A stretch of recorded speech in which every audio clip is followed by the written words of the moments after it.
কি অবস্থা সবার, কেমন আছেন? দেখতে পাচ্ছেন চমৎকার একটা হেডফোন নিয়ে বসে আছি।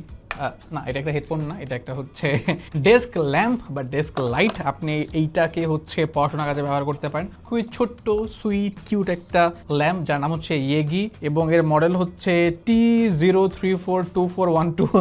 মানে অনেক বড় একটা আসলে নাম, অনেক বড় নাম না, এটার মডেল হচ্ছে YG-T034, এবং এটা খুবই সুইট একটা ল্যাম্প। এবং এখানে ছোট্ট একটা কাপড়ের মতো দেওয়া আসছে, কাপড় না মানে একটা ফোমের মতো দেওয়া আসছে, এবং এইটা উঠিয়ে আপনি জাস্ট টাচ করলে লাইটটা জ্বলবে, টাচ করলে লাইটটা বন্ধ হয়ে যাবে। মানে টাচ সেন্সিটিভ একটা হচ্ছে বাটন এখানে দেওয়া আছে। এবং এইটা না খুব ছোট্ট সুইট কিউট একটা মানে রিচার্জেবল ডেস্ক ল্যাম্প। আপনারা হচ্ছে নিজেদের পড়াশোনার কাজে বা হচ্ছে যারা সেলাই মেশিনে কাজ করেন তারা চাইলে এইভাবে এটা রেখে তারপরে মানে সেলাই কাজ করতে পারেন। আমার আম্মা সেলাই করে, তো তাই আর কি ওই সেলাইয়ের কথা মনে পড়লো। তো যাই হোক, এই ইয়েগি ব্র্যান্ডের এই চমৎকার ছোট্ট সুইট কিউট ল্যাম্পটা পাওয়া যাচ্ছে লিলিপুর শপে। চাইলে আপনারা এখনই নিয়ে নিতে পারেন। ধন্যবাদ।